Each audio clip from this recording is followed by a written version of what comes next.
എൻ്റെ 10ഉം 12ഉം മൂഞ്ചി തെറ്റിയിരിക്കുന്ന എൻ്റെ സുഹൃത്തുക്കളെ, കുഞ്ഞു കുട്ടികളെ,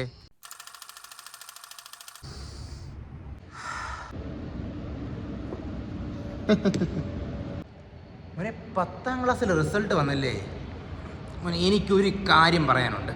10ാം ക്ലാസ്സിൽ മുടിഞ്ഞ് മാർക്കൊന്നും കിട്ടാത്തവന്മാരോടാണ് എനിക്ക് പറയാനുള്ളത്. വിചാരിച്ച പോലെ പരീക്ഷയ്ക്ക് മാർക്കൊന്നും കിട്ടിയില്ലെന്ന് വിചാരിച്ച് നാട് വിട്ട് അങ്ങോട്ടൊന്നും പോയേക്കല്ലേ മോനെ, അതൊരു ട്രാപ്പാടാ. പറയുന്നൊന്ന് കേക്ക്, 2 മിനിറ്റ് എനിക്കൊന്ന് താ.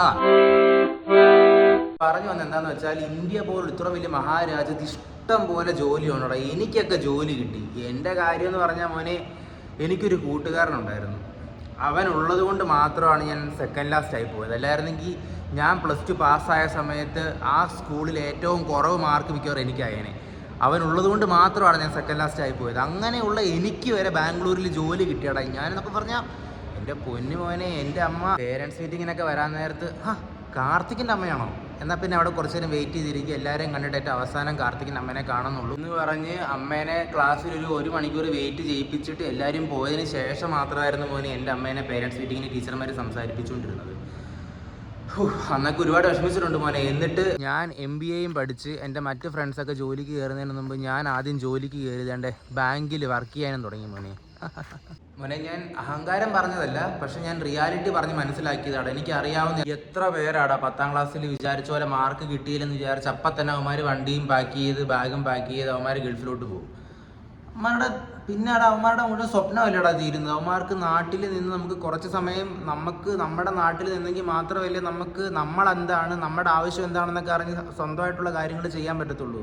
അപ്പം അവൻ 10ാം ക്ലാസ്സോ +1 +2 കഴിഞ്ഞ് നാട് വിട്ട് ഗൾഫിൽ പോയി അവൻ അപ്പം തൊട്ട് പണിയെടുക്കുവാടാ. അപ്പം അവനവൻ്റെ സ്വപ്നങ്ങൾ ഇതായി പോകും മോനെ. അതുകൊണ്ട് ഞാൻ പറയുന്നത് മോനെ, അങ്ങനെ ആരും എടുത്തു ചാടി മണ്ടത്തരങ്ങളും തീരുമാനങ്ങളും ഒന്നും എടുക്കരുത്. അത് അത്ര വലിയ മണ്ടത്തരമാണെന്ന് ഞാൻ പറയുന്നില്ല. ഇവിടെ വെളിച്ചമില്ല. അതത്ര വലിയ മണ്ടത്തരമാണെന്ന് ഞാൻ പറയുന്നില്ല. പക്ഷെ സ്റ്റിൽ മോനെ, ഒരു 99% മണ്ടത്തരമാടാ. നാട്ടിൽ നില്ല്, ഇന്ത്യയിൽ നില്ല്, ഇവിടെ ഒരുപാട് ഓപ്പർച്യൂണിറ്റി ഉണ്ടടാ. എൻ്റെ എക്സാമ്പിൾ ഞാൻ പറഞ്ഞില്ലടാ മോനെ, എന്നെക്കാളും ദുരന്തമായിട്ട് വേറെ ആരും കാണത്തില്ല. അപ്പം എന്തൊക്കെ പറഞ്ഞാലും ഒന്ന് ട്രൈ ചെയ്ത് നോക്കടാ മോനെ. എടാ മോനെ, വിദേശത്ത് പോകണ്ട, അവിടെ പോയി പണിയെടുക്കണ്ട, പഠിക്കണ്ട എന്നൊന്നും അല്ല ഞാൻ പറഞ്ഞത്. ഇന്ത്യയിലൊന്നും ഇല്ല, ഇവിടെ ഓപ്പർച്യൂണിറ്റി ഇല്ല എന്ന് വിചാരിച്ച് വെളിയിൽ പോവല്ലെന്നാണ് ഞാൻ പറഞ്ഞത്. ഇവിടെ ഇഷ്ടം പോലെ കാര്യങ്ങളുണ്ടടാ ചെയ്യാനായിട്ട്. അപ്പോൾ ഇവിടെ ഒന്നുമില്ല എന്ന് വിചാരിക്കുന്നത് മണ്ടത്തരവാ. നീ കേരളത്തിൽ നിന്ന് ഗൾഫിൽ പോകുന്നതിന് മുന്നേ ആദ്യം നീ കേരളത്തിൽ നിന്ന് മറ്റുള്ള സംസ്ഥാനങ്ങളിൽ പോടാ. മറ്റ് സ്റ്റേറ്റിൽ പോകാൻ നേരത്ത് നിനക്ക് കാര്യം മനസ്സിലാവും. Back to the point. പറഞ്ഞു വന്ന എന്താണെന്ന് വെച്ചാൽ മോനെ, പൂക്കൾ എല്ലാ പൂവും ഒരേ സമയത്ത് വരത്തില്ലടാ. ചിലതിന് 1 മാസം മതിയായിരിക്കും, ചിലതിന് മോനെ എനിക്ക് അത്ര വലിയ പരിചയമില്ല. എന്നാലും എല്ലാ പൂവും ഒരേ സമയത്ത് വരത്തില്ല. എല്ലാത്തിനും അതിൻ്റെതായ സമയം എടുക്കും. പക്ഷെ എത്ര സമയം എടുത്താലും അത് ഒരിക്കൽ വരും, അതെന്തായാലും ഷുവറാടാ. ചിലപ്പം 10ഉം 12ഉം മൂഞ്ചിയായിരിക്കും, പക്ഷെ അത് കുഴപ്പമില്ലടാ മോനെ. അത് കഴിഞ്ഞ് പിന്നെ ഒരുപാടുണ്ടല്ലോടാ മുമ്പ് കാര്യങ്ങൾ. വേറെ എന്തെങ്കിലുമൊക്കെ ആയിരിക്കും നീ സ്പെഷ്യലായിട്ട് നീ നിൻ്റെ കഴിവ് തെളിയിക്കാൻ പോകുന്നത്. അത് കഴിയുമ്പം അതിൽ നീ എക്സ്പേർട്ടായിട്ട് അത് കഴിഞ്ഞിട്ട് നീ കിടിലുമാകൂടാ മോനെ. എന്നെ പോലെ എൻ്റെ 10ഉം 12ഉം ഭയങ്കര ശോകമായിരുന്നു. ലാസ്റ്റിൽ നിന്ന് ഫസ്റ്റ് ആയിരുന്നു, ലാസ്റ്റിൽ നിന്ന് പോലും ഫസ്റ്റ് അല്ലായിരുന്നു, ലാസ്റ്റിൽ നിന്ന് സെക്കൻഡ് ലാസ്റ്റ് ആയിരുന്നു. എന്നിട്ടും കണ്ടോടാ, MBAക്ക് കിടിലുമായിട്ട് പഠിച്ച് പ്ലേസ്മെൻറ്റ് മേടിച്ച് എല്ലാവർക്കും മുന്നേ ഞാൻ തന്നെ ആദ്യം ജോലിക്ക് കയറിയടാ. ഉദാഹരണത്തിന് ഇപ്പോൾ 10ഉം 12ഉം ഞാൻ നല്ലപോലെ പഠിച്ച് വിചാരിച്ച പോലെ മാർക്ക് കിട്ടിയെന്ന് വിചാരിച്ചു. അങ്ങനെയാണെങ്കിൽ വീട്ടുകാർ എന്നെ വല്ല MBBSനോ എഞ്ചിനീയറിങ്ങിനോ എല്ലാം പറഞ്ഞു വിട്ട് അവിടെ പോയി ഞാൻ മൂഞ്ചിയേനെ. അതിനേക്കാളും നല്ലത് ആദ്യമേ മൂഞ്ചിയത് കൊണ്ട് പോകേണ്ട ഡയറക്ഷൻ ഞാൻ തന്നെ തീരുമാനിച്ച് എന്താണ് ചെയ്യേണ്ടതെന്ന് എനിക്ക് തന്നെ ഡിസൈഡ് ചെയ്യാൻ പറ്റി. അങ്ങനെ ഞാനൊരു സ്ഥലത്ത് പോയി അവിടെ എനിക്ക് അടിച്ച് പൊളിച്ച് കാര്യങ്ങളും ചെയ്ത് അടിച്ച് സെറ്റാക്കാൻ പറ്റി മോനെ. അതുകൊണ്ട് നടക്കുന്നതൊക്കെ നല്ലതിനാണെന്ന് വിചാരിച്ചാടാ മതിയടാ. ഇപ്പം നിനക്ക് അബദ്ധത്തിലെങ്ങാനും 10ലോ 12ലോ എങ്ങാനും നല്ലപോലെ മാർക്ക് കിട്ടി, സയൻസിനൊക്കെ നല്ല മാർക്ക് കിട്ടി, അങ്ങനെയാണ് നിൻ്റെ വീട്ടുകാർ സയൻസിൻ്റെ കാര്യത്തിലോട്ട് പറഞ്ഞു വിടും. പിന്നെ അവിടെ പോയിട്ട് നീ തീരും. അതിനേക്കാളും നല്ലത് മാർക്ക് കിട്ടിയില്ലെങ്കിൽ അത് നല്ലൊരു കാര്യമാണെന്ന് വിചാരിക്കുക, അതൊരു മെസ്സേജ് ആണെന്ന് വിചാരിച്ചിട്ട് നിനക്ക് നിൻ്റെ ഓപ്ഷൻ തിരഞ്ഞെടുത്ത് നീ അതിൻ്റെ പുറകെ പോയി അടുത്ത സെഗ്മെൻറ്റിൽ സെറ്റാക്കണം മോനെ. എൻ്റെ 10ഉം 12ഉം മൂഞ്ചി തെറ്റിയിരിക്കുന്ന എൻ്റെ സുഹൃത്തുക്കളെ, കുഞ്ഞു കുട്ടികളെ, വിഷമിക്കാതിരിക്കടാ. മുന്നിൽ ഇനിയും വേറെയും ഒരുപാട് നല്ല കാര്യങ്ങൾ വരാനുണ്ടടാ. അപ്പോൾ പിന്നെ ഇന്നത്തെ മോട്ടിവേഷൻ കഴിഞ്ഞു. സ്ട്രീറ്റ് ലൈറ്റിൻ്റെ കീഴെ ഇരുന്ന് പണിയെടുത്ത് മടുത്തു.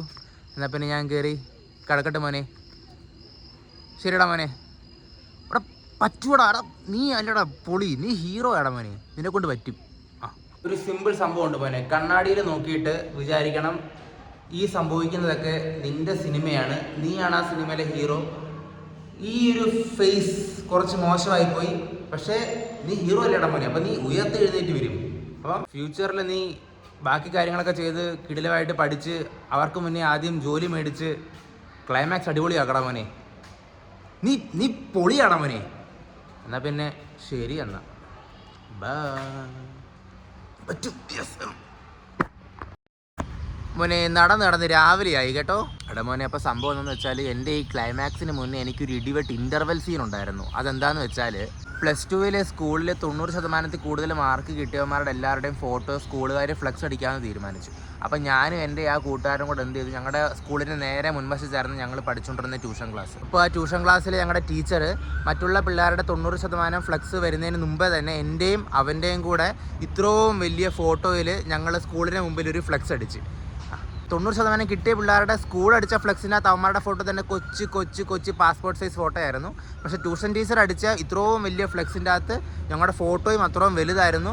അത് കഴിഞ്ഞിട്ട് അവിടെ ഇങ്ങനെ എഴുതി കാർത്തിക്കും അവനും പാസ്സായെന്ന് പറഞ്ഞു മോനെ. അതായിരുന്നടാ മോനെ എൻ്റെ ഇൻ്റർവെല്ല്. അപ്പം ഇത്രയേ ഉള്ളടാ, ഞാൻ പറഞ്ഞു വന്ന് ഇത്രയേ ഉള്ളൂ.